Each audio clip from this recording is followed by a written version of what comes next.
하나님 말씀 마태복음 21장 33절에서 46절. 마태복음 21장 33절에서 46절 교독하겠습니다. 오늘은 3월 22일 토요일 아침입니다.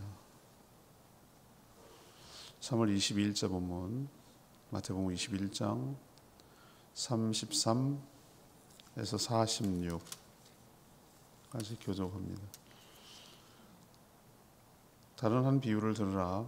한 집 주인이 포도원을 만들어 산 울타리로 두르고 거기에 집자는 틀을 만들고 망대를 짓고 농부들에게 새로 주고 타국에 갔더니 열매 거둘 때가 가까우매 그 열매를 받으려고 자기 종들을 농부들에게 보내니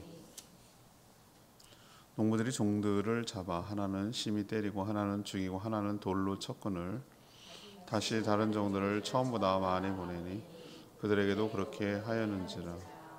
후에 자기 아들을 보내며 이르되 그들이 내 아들을 존대하리라 하였더니 농부들이 그 아들을 보고 서로 말하되 이는 그 상속자니 자 죽이고 그의 유산을 차지하자 하고 이에 잡아 포도원 밖에 내쫓아 죽였느니라.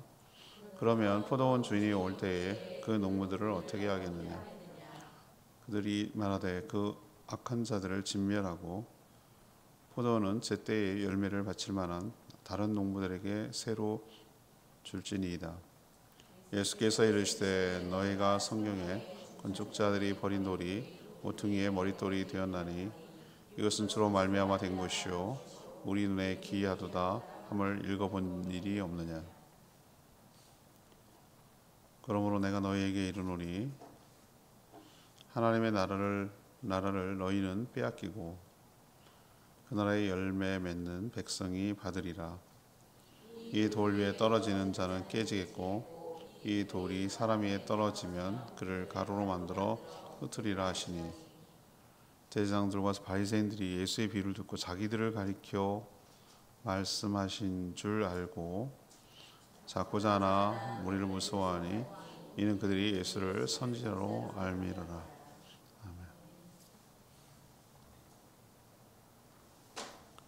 예수님 비유를 들었어요. 포도원을 만든 주인이 농부들에게 새를 주고 타국으로 갔다가 추수 때 수확할 때가 돼서 그 새를 받으려고 열매를 받으려고 자기 종들부터 먼저 보냈습니다. 그런데 농부들이 종들을 잡아서 때려서 죽이기를 보낼 때마다 족족 그렇게 했습니다.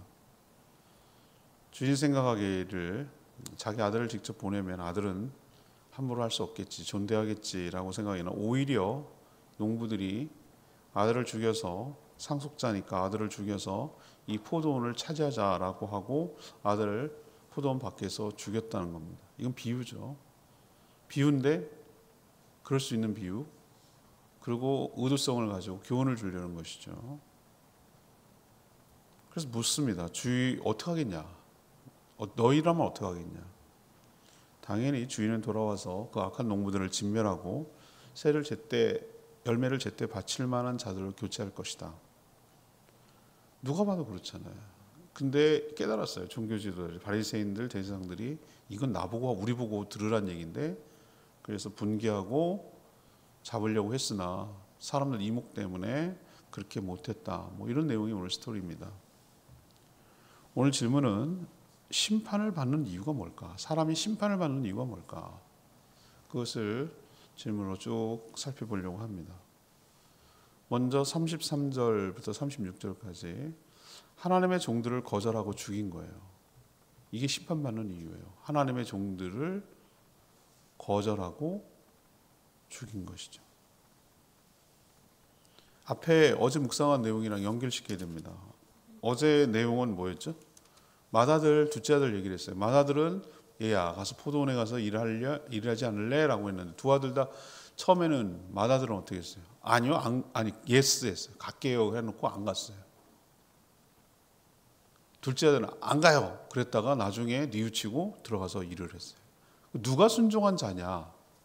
물론 제일 좋은 조합은 예하고 순종하는 자가 좋겠죠. 그런데 결과적으로 보면 누가 순종한 자입니까? 말만 하고 안 하는 자는 순종한 게 아니죠. 유대인들 빗대서 한 얘기예요. 그 얘기 나오다가 지금 얘기를 하는 거예요. 그러니까 대답만 하고 거절한 마다들을 비유로 이 유대 종교 지도자들 그들의 문제가 뭔지를 지목하는 가운데 또 다른 비유로 지금 설명하시겠다. 그 예수님 그런 얘기거든요. 그 이유는 이 비유를 통해서 그들의 잘못을 무엇인지를 깨닫게 하고 깨우치려는 데 목적이 있습니다. 어느 한 사람이 있어요. 주인이에요. 포도원 주인이에요.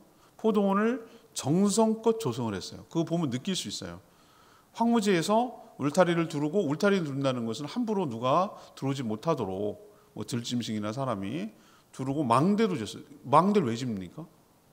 높은 타워를 짓는다는 얘기인데 누가 접근하는가 잘 살피기 위해서 그런 것이고, 집자는 틀을 만들었어요. 이건 뭐죠? 수확을 기대하고 그것을 포도주를 만들기 위해서 여기까지 생각을 다 한 거죠. 플랜을 짠 거죠. 그리고 그 주변에 있는 농부들에게 이것을 잘 갖고 오라. 자기 거고 자기 땅이 전부가 자기 거예요. 그런데 하면 세를 일부 하면 너도 먹을 게 있는 것이죠. 그리고 일할 수 있는 기회를 줬어요. 그리고 타국으로 왔어요. 수확 때가 됐어요. 이제 여름이 지나고 가을철이 됐겠죠. 그런데 열매, 그러니까 수확의 일부를 받으려고, 다 받으려는 게 아닙니다. 받으려고 자기 종들을 보냈어요. 근데 농부들은 어떻게 했습니까? 이 종들을 잡아서 때려서 죽였어요. 다른 종을 보내는데 역시 그렇게 했어요.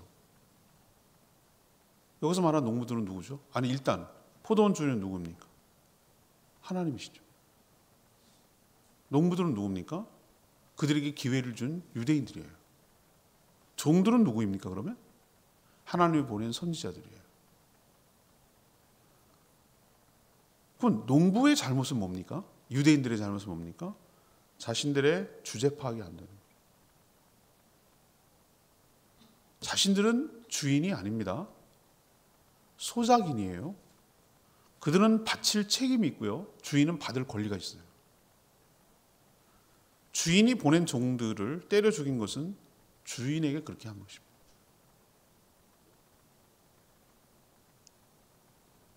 여러분 기억나시죠? 다윗이 사신을 보냈을 때 아람인가요? 거기에서 어떻게 했어요? 모압인가? 지금 헷갈리네. 거기서 모욕을 줘서 사신을 보내 모욕을 주고 볼기를 드러내. 그거는 지금도 그 중동에서는 그 문화는 볼기를 드러낸다. 이거는 굉장히 수치스럽게 만든 거. 수염을 자르고 이렇게 해서 돌려보내서 그거는 전쟁하지 않는 선전포고예요. 선전포. 그래서 왕이 너무 부끄러워하니까 왕궁으로 바로 들어오지 말고 수염이 나고 그럴 때까지 거기 있다가 들어오라고 해서 그거는 치욕, 자기한테 그렇게 한 거나 다름없어요. 모욕을 줬어요. 그래서 그때는 겨울이고 뭐 여러 가지 전쟁도 때가 있는 거죠. 보급을 해야 되고 그러니까 참았어요. 참고 있다가 어떻게 합니까? 군대를 보냅니다. 보내가지고 아주 진멸을, 아주 박살을 냅니다. 우리도 어떤 만약에 사신을 보냈어요. 사신을 보냈는데 우리나라를 대표해서 보냈다고 말합니다. 지난번에 일본하고 관계가 안 좋을 때 의자도 말이야 이렇게 아주 치졸하긴 짝이 없어요. 진짜 그 외교적으로 그렇게 하나 모욕을 주는 거죠. 상대국에 대해서. 의자도 말이지 이렇게 자기보다 하나 낮게 만들고. 중국도 그러고 다 그 외교. 비행기에서 딱 내렸는데 카펫을, 빨간 카펫 있잖아요. 그걸 한 1m만 하고 그 뒤에는 물이 막 고여 있고 그런 데를 걸어가. 이거 외교적으로 결례거든요. 근데 그렇게 함으로써 뭐 하는 거죠? 불편한 심기를 드러내는 거죠. 그거는 이제 그렇게 하는 건데 이거는 그 정도가 아니고 보낸 종들을 어떻게 했죠? 때려서 죽였단 말이에요. 듣기 싫다는 거죠. 가당치 않은 짓을 지금 한 거예요. 근데 이건 비유인데 하나님께서 그들에게 뭐 합니까? 여기서의 얻는 열매는 무엇이죠? 삶의 열매죠. 거룩하고 정결하고 하나님 원하시는 삶을 살기를 바라는 것이 열매라고 비유가 되는 것이죠. 그런데 어떻게 했습니까? 그것을 내기는커녕 그 열매를 주기는커녕 뭐 하는 거죠? 그렇게 촉구하는 열매를 받기를 원하는 종을 보냈는데 그 주인이 보낸 종을 갖다가 함부로 때리고 죽이고 그랬단 말이에요. 그것도 한두 번도 아니고 번번이 보내는 족족 그랬단 말이죠. 근데 이스라엘 역사를 보면 하나님이 계속해서 촉구하고 회개를 촉구하고 바르게 살기를 원하고 했던 주의 종들을 계속해서 때려서 죽이고 없앴어요. 이스라엘 역사가 그래요. 한 번도 한치도 다름이 없어요. 선지자를 존대했던 적이 없어요. 이스라엘 족속이 그래요. 처음부터 끝까지. 우리 이제 역사서 배울 건데 한 번도 존대한 적이 없어요. 그럼 그들에게 어떻게 해야 되겠냐 이제 뒤에 묻겠는데, 이제 여러분이 생각할 때 어떻습니까? 누가 내가 신부름 보냈는데 내가 신부름 보낸 그 사람을 모욕을 줬으면 내가 그런 모욕을 당하는 겁니다. 하나님이 똑같아요. 인격적인 문제라서. 이스라엘 백성들이 왜 심판을 받을 수밖에 없는지가 오늘 질문인데, 하나님이 보낸 종들, 곧 하나님을께 함부로 하고 하나님께 모욕을 하고 하나님을 모욕하고 주인을 함부로 하고 이렇게 한 죄값을 지금 치르는 거예요. 그것 때문에 그들이 멸망할 수밖에 없다라는 것을 오늘 예수님의 비유를 통해서 분명하게 보여주고 있는 것이죠. 두 번째는 왜 이들이 멸망할 수밖에 없는가? 37절 42절 하나님의 아들을 불신하고 죽였어요. 하나님의 아들을 불신하고 죽였어요. 포도원 주인이신 하나님은 여러 선지자, 그러니까 종들이죠, 선지자를 죽인 이스라엘 백성들을 향해서 자신의 아들을 보내면 존대할 것이다 라고 기대했어요. 함부로 못하겠지. 하지만 이 패역한 인간들, 왜 패역이라고 말하는지 알겠어요. 패역한 이 농부들은 주인의 아들인 걸 알아봤어요.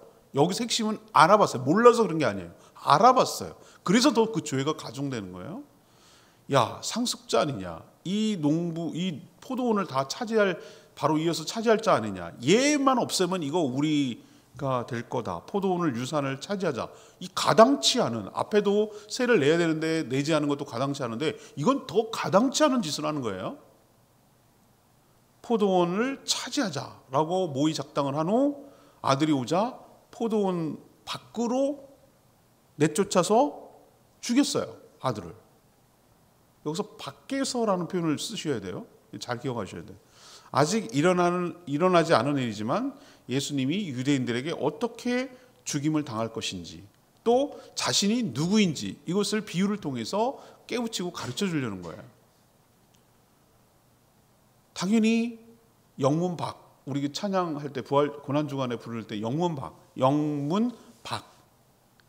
예루살렘 성에서 죽이면은 안 되니까 끌고 나가서 골고다 언덕, 갈보리 언덕으로 끌고 가서 바깥에서 죽였다고요. 포도원 안에서 죽이면은 저주받고 부정하다고 생각을 해서 포도원 밖으로 끌고 나가서 죽였단 말이죠. 그렇게 죽일 것을 이미 예고해 놓고 있는 것이고, 그가 바로 하나님이 보낸 아들이라는 것, 상속자라는 것을 예수님은 이 비유를 통해서 깨우치려고 하는 거죠. 그렇다면 아들까지, 상속자가 될 아들까지 죽인 이 농부들을 포도원 주인은 어떻게 할 것인가? 직접 대답하게 만들었어요. 이제는 모든 기회가 상실되고 직접 나설 때가 됐어요. 이제는 모든 권한을 가지고 와서 그 악한 농부들을 어떻게 한다고 그랬습니까? 오늘 동그라미 쳐야 될 것이 무엇이죠? 진멸이라고 했어요. 진멸이 뭡니까? 하나도 남김없이 싹 죽이는 거예요. 하나도 남김없이. 그리고 그것은 그럼 없앱니까? 아니죠. 제때 세를 바칠 만한 다른 농부들에게 세를 줄 것이다 라고 했어요. 기회가 박탈되는 거죠. 이 말이 무엇이죠? 이건 다분히 누구를 의식해서 한 말입니까? 뒤에도 나옵니다만 유대인들, 특히 타겟이 된 것이 종교 지도자들, 대제사장들, 서기관들, 바리새인들, 이런 종교 지도자들을 타겟을 했어요. 너희들이 바로 그렇다는 거예요. 너희들을 진멸하고 제때 하나님이 원하시는 삶의 열매를 드릴 사람, 자들을 세를 줄 것이다. 이 말은 촛대가 이스라엘에게서, 하나님의 축복의 촛대가 이제는 다른 이방인들에게로 넘어간다 라는 것을 이렇게 예수님 당시로 보면 미래죠. 농부들은 먼저 기회를 얻었습니다. 유대인들은 하나님의 택한 백성으로서 먼저 기회를 얻었습니다. 그렇지만 그 기회를 살리지 못하고 배은망덕, 은혜를 원수로 갚는, 감히 상상도 못할 하나님의 아들까지 죽여서 없애서 가당치도 않게 하나님의 것을 차지해 보겠다는 헛꿈을 꾼 자들을 진멸할 것이다. 이건 사단을 상징하기도 해요. 사단은 하나님의 창조주 하나님을 대적해서 자기가 한 것도 아닌데 자기가 그것을 차지하려고 하는 그들과 똑같다 이 말이죠. 그들이 왜 진멸을 할 수밖에 없는가? 오늘 두 번째로 얘기하잖아요. 하나님의 아들, 상속자인 아들을 불신할 뿐만 아니라 그를 죽였다라는 죄값을 치르게 될 거라는 거죠. 유대인들이 그렇다는 겁니다. 세 번째는 왜 이들이 진멸을 하고 멸망할 것인가? 42절에서 46절까지 말씀해요. 하나님께 회개할 기회를 놓쳤다. 거부했다는 거예요. 하나님께 회개할 기회를 거부했다. 예수님은 이 42절이 시편에 있는 말씀을 인용한 거예요. 이 유명한 말씀인데 118편 22, 23절 시편의 말씀을 인용했어요. 그 말씀을 인용해서 대제사장들 그리고 바리새인들 같은 당시 종교 지도자들을 책망하는 데 사용했습니다. 이들은 건축자의 지위가 있었어요. 그것을 얼마든지 하나님의 성전을 만들 수 있어요. 근데 오히려 아들 그 돌을, 제일 중요한 모퉁이 돌, 제일 중요한 코너스톤, 그 돌을 버렸어요. 하지만 하나님은 그들이 죽인 그 예수를 모퉁이 돌이 머릿돌이 되게 하셨다 이 말이에요. 이거는 건축을 여러분 하시는 분들은 알잖아요. 모든 것들 우리 어저께 송성현 선생님 신방했는데 이름을 제가 줬어요. 이름 가끔 제가 잘 칩니다. 기반건설이라고. 아주 잘 진 것 같아요 지금 생각할 때. 하는 일이 딱 기반을 닦는 일이거든. 그 기반을 닦아가지고 일어서라는 의미도 있고 하는 일 자체가 건물의 기반을 닦는 거예요. 프레임을 세우는 거예요. 옛날에는 그 콘크리트를 타설을 못하기 때문에 뭘 해야 되죠? 돌로 해요. 돌로 하는데 우리도 보면은 800년 고찰, 1000년 고찰 이러면서 했는데 지금은 임진왜란 때 불탔어요. 뭐 하는데 불타서 소실이 있어요. 그래도 뭐만 남습니까? 코너스톤 남는 돌은 남아. 돌은 흔적 탑은 돌이니까 무너뜨리지만 않으면 탑은 남고 밑에 돌은 남아요. 제가 한파돌이 거기 가서 항목유적지 가면은 비전트립 할 때 거기 데리고 가는 데도 있거든요. 그럼 거기가 뭡니까? 유적지 발굴을 하는데 거기 뭐가 나오죠? 밑에 주춧돌 문을 세워가지고 이렇게 돌아가도록 하게 만든 홈이 파여진 돌이 발견되는 거예요. 아궁이도 나오고요. 그래서 여기가 군영 진지였다라는 것을 거기서 확인할 수가 있거든요. 그런 것처럼 이 코너스톤은 뭐냐면 핵심 그 기둥 코너스톤이 뭐냐면은 주춧돌이라는 얘기는 거기서부터 이렇게 위에 기둥이 올라가는 거예요. 거기 밑에 받쳐지는 돌을 코너스톤이 모퉁이 돌이라고 불러요. 사각형이 되면은 거기에서 받쳐줘야 될 밑에 기반이 되는 아주 중요한 핵심 돌을 머릿돌이라고 부르는 거죠. 자, 건축자 농부들 이스라엘 백성들이 버린 카드였어요. 버린 예수를 하나님은 뭘로 바꿔버렸다? 하나님 나라를 세워가는 코너스톤으로 바꿨다라는 얘기를 시편에 있는 말씀을 끌어들여서 이것이 인용되어서 이루어졌다라는 것을 얘기를 하려고 하는 거예요. 이 말을 직접적으로 얘기하면 그 유대 종교 지도자들이 예수를 죽였지만 그 죽인 예수를 통해 구원의 토대와 그리스도의 몸인 교회와 하나님 나라를 세워가는데 기반이 되게 하겠다라는 것이 예수님이 인용한 의도예요. 먼저 택하여 기회를 준 이스라엘 백성들에게서 하나님 나라를 빼앗아 가지고 열매를 맺는 다른 백성, 우리 이 같은 이방인이죠. 넘기겠다라는 뜻입니다. 다른 때는 비유를 말해도 못 알아듣던 이 종교 지도자들, 오늘 46 대제사장들, 바리새인들이 이 비유를 듣고 이건 진짜 대놓고 우리들 들으라고 하는 건데 라고 이 비유를 알아챘어요. 알아챘으면 어떻게 되죠? 자기들이 진멸당할 수도 있잖아요. 그럼 어떻게 됩니까? 돌이켜야죠. 회개하고. 진멸 얘기했잖아요. 진멸이 뭔지 자기들 더 잘 알잖아요. 이 말을 해도 오히려 잘못을 깨닫고 회개하기는커녕 어떻게 했습니까? 예수를 잡아서 죽이려고 했습니다. 저는 어이가 없는 게 예수님이 잡아서 아들을 죽일 거다라고 얘기까지 했는데도 그렇게 하는 건 또 뭐냐고.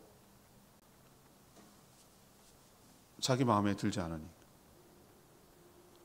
이렇게 행한다는 건 뭐죠? 예수님 말대로 비유대로 결론처럼 자기가 죽이려는 이 아들, 이 예수가 하나님의 아들이라는 걸 자기 스스로 증명하는 거잖아요.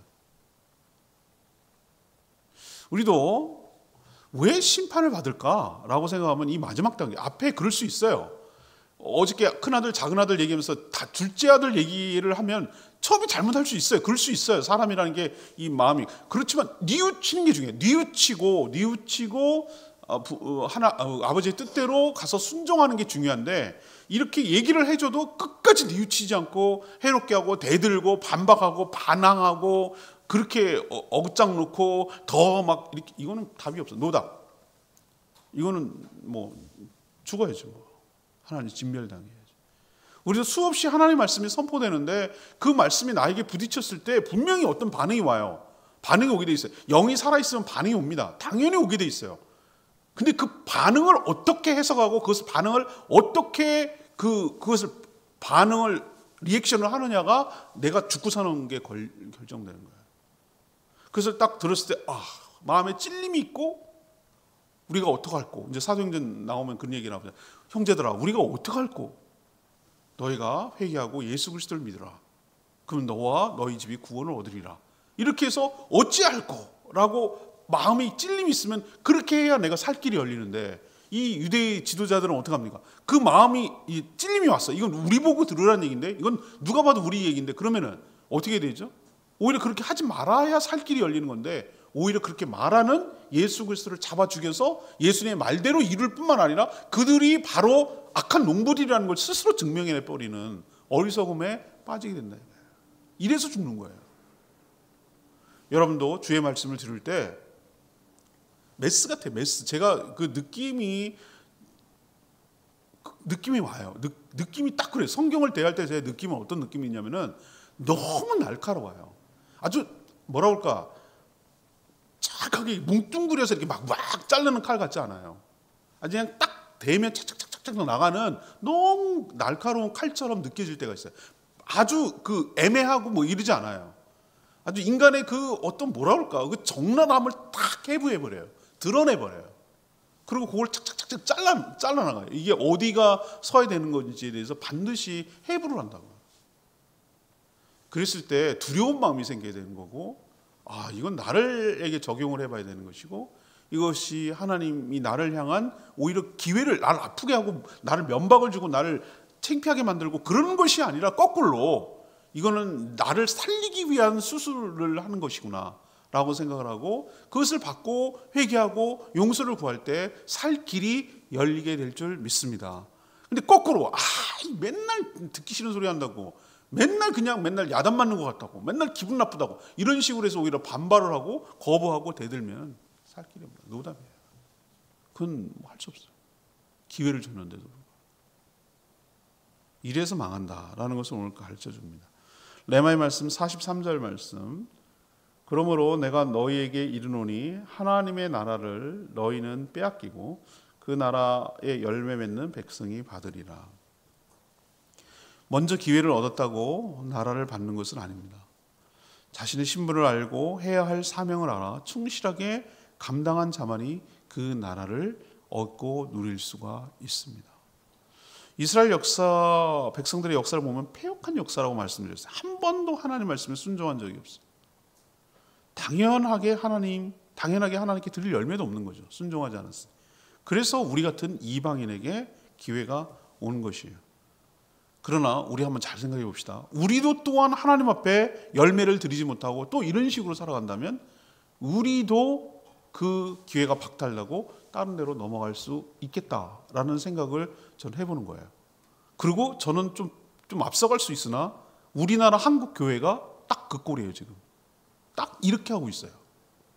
하나님께서 이걸 걷어내시고 마지막 지금 기회를 주고 있는 것 같은데 이걸 거두셔서 망하게 하고 여기는 끝나게 하고 다른 데로 촛대를 옮길 수도 있어요. 불과 130년 만에 이렇게 심하게 부패하고 망하는 적이 없어요. 기독교 역사에서. 근데 내가 보니까 아주 심하게 부패했어요. 이대로 가면 30년 안에 기독교는 소수 아주 그런 걸로 전락하고 말 거예요. 정말 정신 차리하지 않으면은 우리가 이 성경에 나온 이 맨날 우리가 비난하고 있는 유대인 꼴이 우리 꼴이 되겠다. 세를 제때 바칠 만한 다른 농부들에게 맡기겠다. 진멸하고 하나님 앞에 드릴 온전한 정의와 공의와 사랑과 자비와 이런 하나님께서 원하시는 삶의 열매가 없고 그렇게 살지 않고 오히려 가당치 않게 주의 종들을 죽이고 예수를 팔아 이용하고 예수를 죽이고 하나님 보낸 종들을 죽이고 이런 식으로 살아간다면 우리도 머지않았다. 이게 남 얘기가 아니다. 유대인들 뭐라고 할 거 하나도 없다. 우리가 그럴 수 있겠다라는 생각을 정신을 똑바로 차려야 되는 거야. 이건 우리에게 해당되는 얘기겠다라는 생각을 가지고 하나님 앞에 합당한 열매를 제때 드리는 신실한 주의 종으로 살아가는 저희 모두가 되기를 원합니다. 오늘 말씀 붙들고 기도하기 전에 683장